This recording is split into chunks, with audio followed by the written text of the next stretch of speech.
जय हिंद। तो इस वीडियो में हम लोग जानेंगे बीज के बारे में। बीज को इंग्लिश में सीड्स बोला जाता है। बीज का निर्माण कहाँ होता है, ठीक है।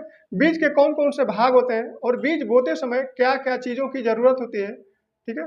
और बीज को जब स्टोर रूम में रखा जाता है तो उसमें क्या क्या चीज़ों की ज़रूरत होती है, इन सभी के बारे में मैं आप लोगों को इस वीडियो में डिटेल से बताने वाला हूँ, ठीक है। तो आइए हम लोग बिना कुछ देरी के इसको स्टार्ट करते हैं।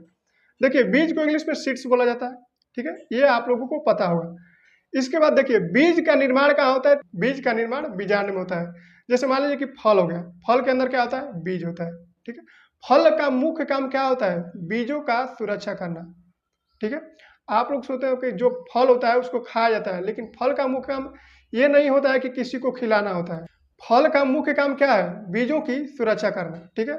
लेकिन हम लोग क्या करते हैं कि उसका यूज कर लेते हैं, खा लेते हैं फल, ठीक है। जो बीज होता है वो कहाँ निर्माण होता है उसका, तो बीजांड में होता है, ठीक है। बीज का काम क्या है, फल का काम तो हम लोग जान गए कि फल का काम है बीजों का सुरक्षा करना, लेकिन बीज का काम क्या है, तो बीज का काम ये है कि वो अगली पीढ़ी को क्या करना, जन्म देना, ठीक है, नई प्रजाति को जन्म देना। बीज का काम यही है, ठीक है।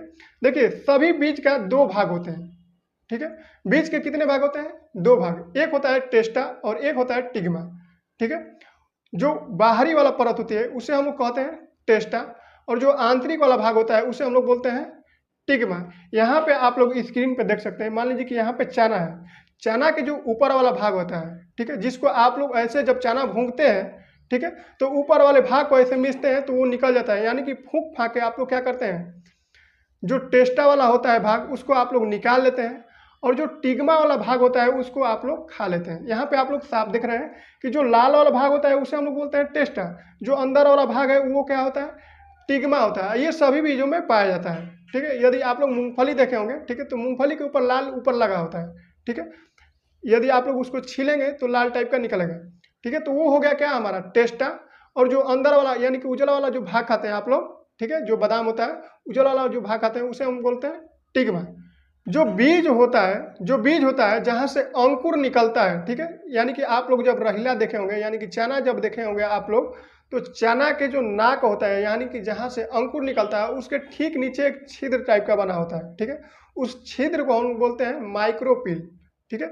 इसी छिद्र के द्वारा चना क्या करता है, जल का अवशोषण करता है। जब आप लोग रात को चना भिगोते हैं, यानी कि सुबह भी भिगोते होंगे, ठीक है, तो वो चना बहुत काफ़ी जल्दी फूल जाता है। छिद्र के द्वारा उसके अंदर क्या होता है, जल को जल्दी सोख लेता है, जिससे क्या होता है, चना जल्दी फूल जाता है। लेकिन वहीं आप मटर के बीज को जब फूलेंगे, भिगोगे, तो वो जल्दी नहीं फूलता है, क्योंकि माइक्रोपिल जो होता है वो मटर में क्या होता है, बहुत काफ़ी छोटा होता है। चना में क्या होता है, थोड़ा सा बड़ा होता है, लेकिन वहीं मटर में क्या होता है, बहुत कम मात्रा में होते हैं, यानी कि छोटा होता है, जिससे क्या होता है, मटर अपने अंदर क्या करता है, पानी अवशोषण नहीं कर पाता है, जबकि चना क्या करता है, इसके अपेक्षा अधिक जल को अवशोषण कर लेता है, जल्दी अवशोषण कर लेता है, तो जल्दी फूल जाता है। देखिए, चना भिगोइए आप लोग 1 कटोरी, और 1 कटोरी आप लोग क्या भिगोइए, मटर भिगोइएगा, देखिएगा कौन जल्दी फूलता है। तो ये रहा बीज के बारे में, ठीक है। अब देखिए, अंकुरण किसे कहते हैं। अंकुर आप लोग देखे होंगे, जैसे मान लीजिए कि जो बीज होता है वो निष्क्रिय अवस्था में रहता है। जो बीज होता है वो निष्क्रिय अवस्था में रहता है। जब वो सक्रिय अवस्था में आता है तो इस पूरी प्रक्रिया को हम लोग क्या कहते हैं, अंकुरण कहते हैं, ठीक है।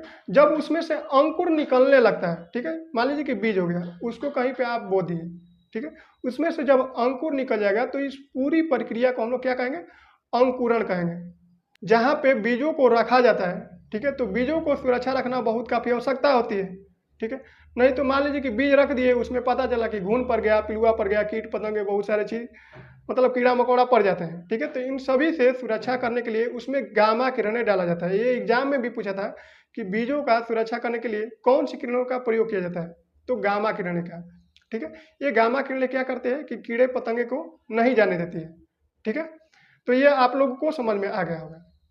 अब हम लोग समझेंगे कि जो बीज होता है उसको सक्रिय होने के लिए सबसे क्या क्या चीज़ें की ज़रूरत होती है, क्या क्या चीज़ों की आवश्यकता होती है, ठीक है।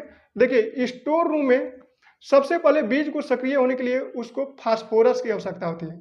सबसे ज़्यादा किसकी आवश्यकता होती है, तो फास्फोरस का। जब बीज रहेगा, ठीक है, उसको अंकुर होने के लिए सबसे ज़्यादा फास्फोरस की आवश्यकता होती है।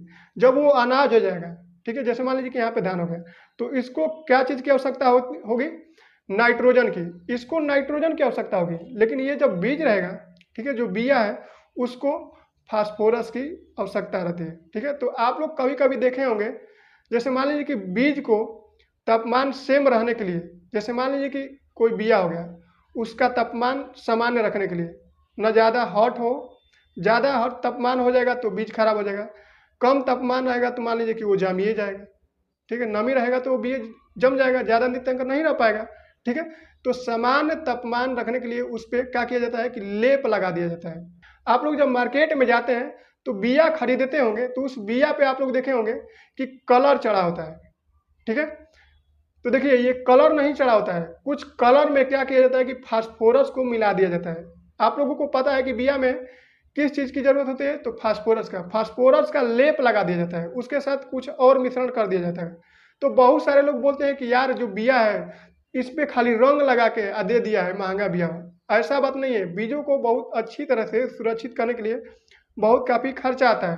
ठीक है, उस पर फास्फोरस का लेप लगाया जाता है, क्योंकि बीजों को सक्रिय होने के लिए क्या चीज़ की जरूरत होती है, तो फास्फोरस की, तो इसलिए उस पर फास्फोरस का लेप चढ़ा दिया जाता है। आप लोग जब मार्केट में जाते हैं तो सरसों का खरीदिएगा बीज या फिर कुकुड़ी का, धान। तो देखिए बीजों को सक्रिय होने के लिए क्या क्या चीज़ों की आवश्यकता होती है, तो सबसे पहले हवा, नमी, तापमान, ठीक है, जल। इसके बाद आप लोगों को जिब्रेलिन नामक, इसके बाद जो जिब्रेलिन नामक हार्मोन होता है वो सबसे ज़्यादा आवश्यकता होता है। ठीक है, जिब्रेलिन जो होता है वो बीज को सक्रिय होने यानी कि अंकुरण करने में क्या करता है कि बहुत काफ़ी मदद करता है। अंकुरण करने में कौन सा हार्मोन सहायता करता है, तो जिब्रेलिन। ठीक है, ये एग्जाम में भी पूछता है। अब देखिए जल जो होता है, जल बहुत काफ़ी जरूरी होता है। ठीक है, बीज को सक्रिय होने में। नमी, आप लोग देखे होंगे कि जब खेत जोताता है तो उस खेत में थोड़ा सा नमी रहता है तभी लोग जोतवा देते हैं। अब मान लीजिए कि खेत है वो पूरा तरह से सूख गया है, तो उसमें बीज डालेंगे तो जाहिर सी बात है कि वो अंकुरण नहीं होगा, बीज जम्बे नहीं करेगा। ठीक है, तो बीजों की हवा की जरूरत होती है, जल का जरूरत होता है।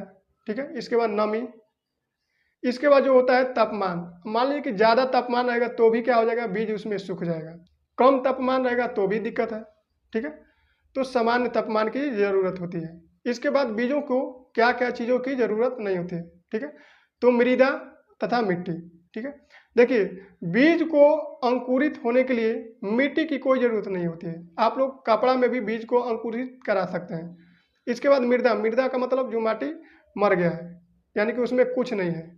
इसके बाद खाद, बीज में खाद की जरूरत नहीं होती है। आप लोग जैसे मान लीजिए कि बीज में खाद मिला के मार देते हैं तो वो बात अलग है। ठीक है, लेकिन अंकुरित होने के लिए जब अंकुर होता है तो उसमें कोई खाद छिड़ता है, नहीं छिड़ता है। ठीक है, तो अंकुर होने के लिए कोई खाद की जरूरत नहीं पड़ती है। इसके बाद जो होता है सूर्य के प्रकाश की कोई जरूरत नहीं होती है। जो बीज होता है वो अंकुरित जब होता है तो उसका जो अंकुर निकला होता है आप लोग देखे होंगे तो वो सफेद रंग का होता है, जैसा कि आप लोग यहाँ पे स्क्रीन पे देख सकते हैं, ये सफेद रंग का होता है। ठीक है, इसको प्रकाश संश्लेषण की कोई जरूरत नहीं है। तो जाहिर सी बात है कि प्रकाश संश्लेषण नहीं होगा तो सूर्य के प्रकाश की कोई जरूरत नहीं है।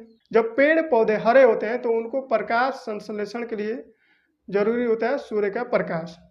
ठीक है, तो ये रहा बीजों के बारे में पूरी जानकारी। ठीक है, तो उम्मीद है कि आप लोग समझ गए होंगे। फिर मिलेंगे अगले नेक्स्ट वीडियो में, तब तक के लिए जय हिंद।